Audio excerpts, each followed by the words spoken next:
আমাকে ডাকার জন্য তোমার কাছে কোনো নিমন্ত্রণ ছিল না। তুমি জানতে প্রেমিক তো আসবো আমি নিজের স্বভাবে, আমাকে পোড়াবার জন্য। তোমার কাছে কোনো আগুন ছিল না।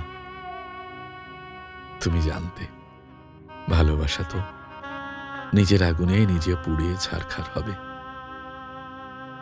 আমাকে ফিরিয়ে দেওয়ার জন্য তোমার কাছে কোনো প্রত্যাখ্যান ছিল না। তুমি জানতে সরল তো নিজের অভিমানই আমাকে ছিঁড়ে খাবে। আমাকে হত্যা করার জন্য তোমার হাতে কোনো বিষ ছিল না। তুমি জানতে হৃদয় তো দুটো কথার আঘাতেই জন্মের শোধ যাবে।